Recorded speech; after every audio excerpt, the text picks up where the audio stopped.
What's going on, everybody? I am the Vegan Velociraptor here with the pilot episode of ISFL's Around the League. So, let's kick things off with our pilot here, and let's go ahead and get right into it. Covering Week 12 in the ISFL, we have the Sailfish versus the Hawks. So, Sailfish came away with a 35-10 win. Excellent performance there. Banks, 22 of 38 passes, 375 passing yards, and 2 passing touchdowns. Awesome. Additionally, Banks again coming in 12 rushes, 69 yards, and a touchdown. What kind of quarterback is this guy? Crazy. But, we can't all send the glory to one individual person on the team. So, with block, once again with Sarasota, 5 catches, 110 yards, and a touchdown. Excellent job. Sarasota comes away with the win, 35-10. Jumping over, we got the Philadelphia Liberty. All right, now 2-10 on the season. They beat the 5-7 Rates. So, I mean, it's pretty late in the season, but any win does definitely help. Liberty came away with 23-20. So that's great. It's a close game all around. Everybody really loves those. Liberty's quarterback Phoenix, 22 of 40. Not bad. Not great, but not bad. 328 yards. So solid performance all around. Skyline on the Wraiths, offensive player of the week for the Wraiths, in my opinion. Came away with an astounding 26 rushing attempts for a total of 128 yards and a touchdown. Yeah, Yellowknife fell behind, and Liberty took him out this time, but all things considered, that's definitely a performance that the Yellowknives management and coaching staff have to like seeing. You down and out. Wraiths, they still got a chance. I mean, they can come back and definitely take the rest of the league by surprise and maybe even sneak in that playoff spot. Let's pop down. Next game we got on our list: Colorado Yeti versus the Chicago Butchers. I love this. I love this Yeti team. 10-2, boasting top of the league, an offense that's insane. Uh, I know a lot of people had their money on the Butchers doing outstanding, going almost undefeated this year. I was sure the Butchers were going to be the team to compete with. But Yeti out of nowhere, 10-2. O'Donnell on the Butchers, he put up 28 of 45, 317 yards, 1 touchdown. He did have an interception, but I gotta really like the fact that the Butchers tried to stay in the game the entire time. So final score: Yeti 34, Chicago 26. Not a bad deficit. Definitely some room for improvement, but all around a really solid performance on both sides.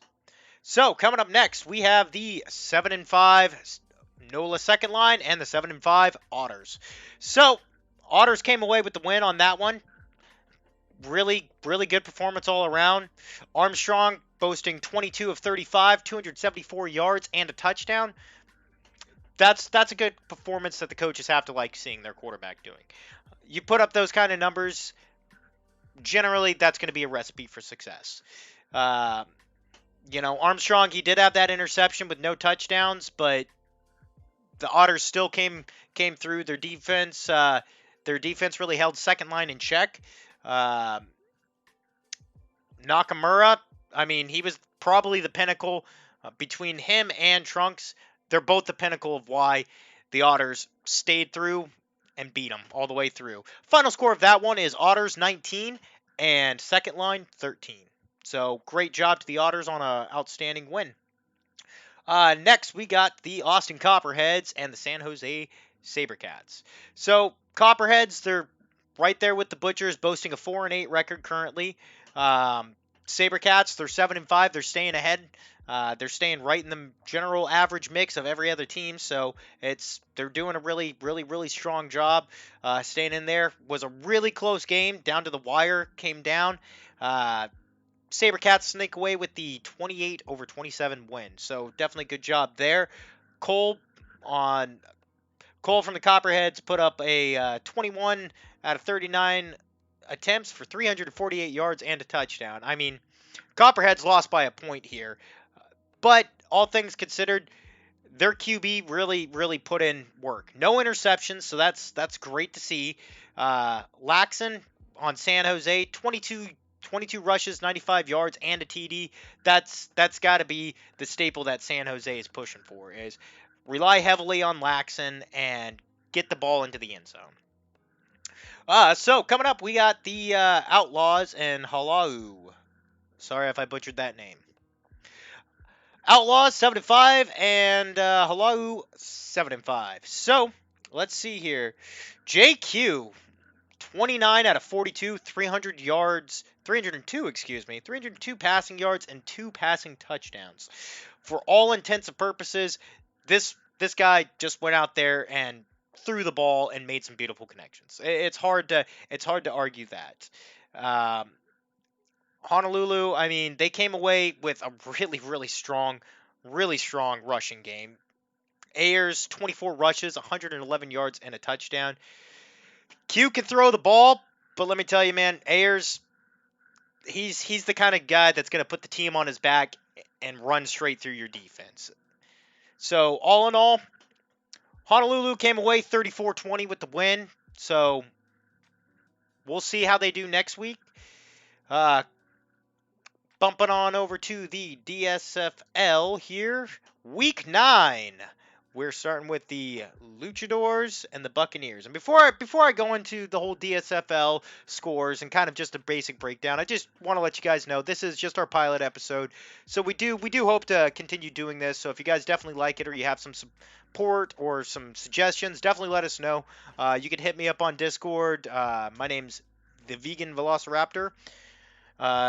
So also you can go ahead and let the CC know he's my assistant production manager. So we're looking to add some more staff members and bring it on. And definitely you could see up in the corner here we got the highlight reels and the power rankings going on. So little bit of editing work that we're still working out, but definitely want to let you guys know that you know, we're stoked to be given this opportunity. So thank you, head office, for giving us a shot at this. And with that, I will go ahead and get on to the next scores. So we have as the Week 9 first game, the Luchadors 6-3.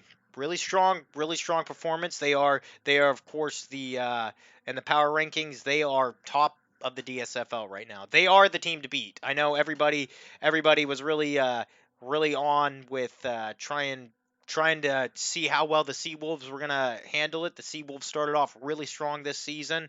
Uh, Unfortunately, they just couldn't hold it off. So we got Luchadors at the Buccaneers. Luchadors at a season current of 6-3, and the Bucks at 5-4. So Boss Jr. on Tijuana comes away. I can't speak today. Boss Jr. comes away with 18 to 28 attempts, 146 yards, interception. But you know what? I think really this is a strong performance. Boss Jr. has definitely made himself the staple of this offense, and he really has shown some improvement. So here's to that. I mean, yeah, you got the interception, but all things considered, that's nothing. That's nothing to be ashamed of. You got Miles. Miles, 21 rushes, 85 yards. Once again, I mean, I gotta say the Luchadors' offense is really strong. So, like I said, Luchadors come away with the final score of 17-14, winning. So next we got the Bird Dogs and the Coyotes. So the Bird Dogs, they're right down there at the bottom of our power rankings. They're trying to claw their way back in and make a late impact on the season. So they're still trying to get in rhythm. So it's improvement. They've improved. Their offense is starting to keep pace. They're starting to click. Bird Dog's pretty young team when it comes to some of the players on there. So they're definitely in a building phase. But all things considered, 3-6. It's not that bad of a record. So they took on the Coyotes, boasting 5-4, second overall in the league. Final score was ultimately 28-25 with the Coyotes pulling ahead there by a field goal. But all things considered, like I said, Bird Dog's offense still still trying to find their feet, work together. They're definitely undergoing some changes, but the fact that they can keep up with the second best team in the league, and really the first couple of quarters, Bird Dogs kind of get into the end zone to save their lives, and then they come back in the third. They put up 2 touchdowns back to back. That's awesome. That to me shows a lot of improvement. Then in the fourth, they like I said they fell short, but they posted another 11 points in the fourth quarter. So that's definitely got to make the coaching staff happy, management staff happy, is seeing that their team is improving. Caliban, 20 out of 32, 226 yards and a touchdown. No interceptions, great plays. Kitchens on Kansas City, 24 rushes, 118 yards, and a touchdown. I mean, like I said, Dallas was getting close to catching up. To be honest, I like the Coyotes and I like the Bird Dogs, and it was hard to kind of go for one or the other. But I gotta say these two teams definitely put on a really entertaining show. Let's go down to our fourth game, the Seawolves versus the Grey Ducks. Grey Ducks, they're in the same boat as the Bird Dogs. Unfortunately, they're a pretty new team as far as rostering and staffing go. Well, not really staffing, but rostering goes. They got a lot of rookies playing for them right now. Ultimately, they're 3-6, same as the Bird Dogs. Last time they met the Seawolves this season, the Seawolves blew them out at home. So, from what I've heard from the coaching staff and the management, is they just wanted to win. They didn't care how many points they won by. They just wanted to get that win. So definitely congrats to the Grey Ducks there. Seawolves still boasting a 5-4 record. For some reason, they just didn't look like the regular Seawolves that we've seen all season long. So it's something that I know their management's probably going, come on guys, let's get to it. We got to figure out what that funk was and get rid of it. So, let's see. Rosma, he 10 of 20, 92 yards and an interception. That's not really normal seeing him. 50% completion rate. That's, I mean, they had some shining lights. Rogers, 21 rushing attempts, 95 yards, and Matthews, 5 catches for 50 yards. Ultimately, it was a pretty defensive game, but Grey Ducks were able to sneak away with that win at a 19-12 ratio. So congrats, Grey Ducks. Welcome back on track, and we'll go ahead and kick right into the last game, which is the Royals and the Pythons. Royals boasting a 4-5 record, and Pythons a 5-4 record. Like I said, most teams are the average rate in the DSFL right now is going to be a 5-4 record. So wild card's still up for grabs. You've got a couple teams that are trying to claw their way back in. It's a long shot, but gotta love those comeback stories. Those are what make the league great. So Cortez with London, 16-30 for 188 yards, a touchdown. He had an interception, but he did have the touchdown to kind of balance that out. So kudos to him. That's really great. Then you got King, 24 rushes, 100 yards. Once again, I mean, Royals offense, they're putting in the plays, but they just can't seem to keep it in and keep up with the teams. Final score is going to go ahead and be Pythons at 17, Royals at 10. So, like I said, guys, this is our pilot episode. We're going to work on trying to get more of these out to you guys. We're really stoked to be given this opportunity. So once again, thank you guys all for your support. Thank you, head office, for your guys' support. Tentatively, we're going to be trying to do this at least once or twice a week come preseason 25.